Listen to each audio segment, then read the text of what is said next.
that on the right hand of the Indies there is an island, very near to the terrestrial paradise, which was peopled with black women without any men among them, because they were accustomed to live after the fashion of Amazons. And there reigned in this island a queen, very large in person, the most beautiful of all of them. Her name, Calafia, Garcia Ordonez de Montalvo.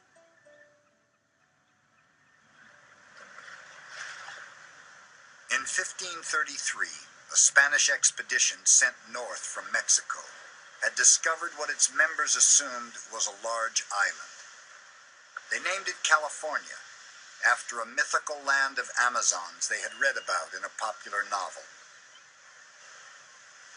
But the cost of colonizing the Southwest had proved so high that Spain made no effort to settle the new territory.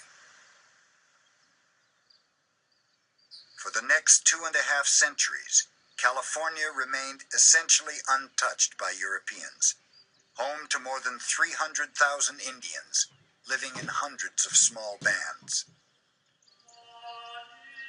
Then in 1767, it all began to change. Rumors reached the Spanish that Russian traders were building outposts along the Pacific coast. To protect Spanish interests, Mexico City decided to establish a chain of forts and missions in California and sent a column of soldiers north. With them went a missionary, Father Junipero Serra. Serra was a former teacher of philosophy, badly handicapped by an ulcerated leg, and further weakened by his habit of scourging his own flesh in atonement for the sins of others. But nothing could quell his missionary zeal. By May of 1769, Serra had arrived in California and met his first potential converts.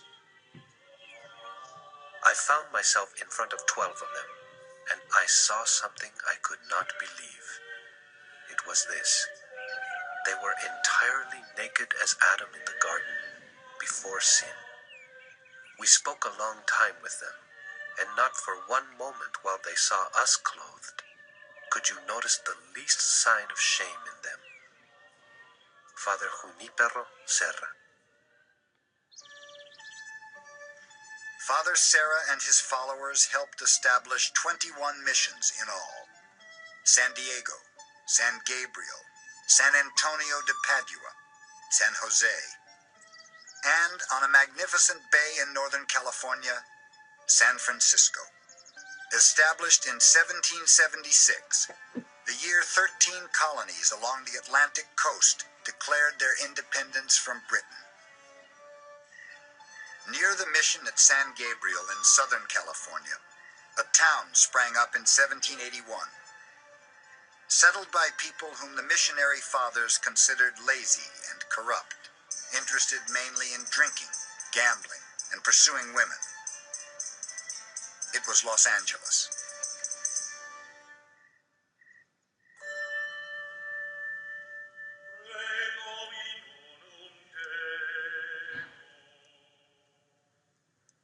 The friars believed themselves engaged in holy work. They thought it their duty to round up the Indians, to teach them to weave, make bricks, tend crops, herd cattle, and to give up their old ways. The friar felt that if he didn't save these people, they were going to go to hell. And so his motive was, get these people baptized, get them to believe in Jesus Christ and his church, and get them to become Christians so that they can go to heaven. Otherwise, they're in the grasp of the devil. And this was a very serious responsibility for a friar. Just imagine if an Iroquois holy man or a Lakota medicine person suddenly arrived in Paris, told everybody that Catholicism was devil worship and that they must burn every trapping that they had of Catholicism and completely change their worldview. I don't think the French would have been as polite. But in fact, most missionaries did pretty well. People treated them with respect. People gave them a place to live. Oftentimes, people went to their services. Sometimes they even believed what they said. The mission Indians, called neophytes by the friars, were crowded into barracks. Hand-picked Indian overseers with whips drove them from task to task, even to and from Mass. The neophytes tried again and again to escape into the interior, but soldiers were sent to hunt them down.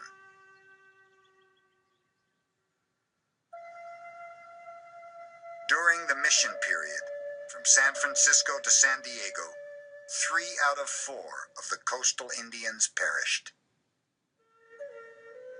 They live well free, a puzzled friar said.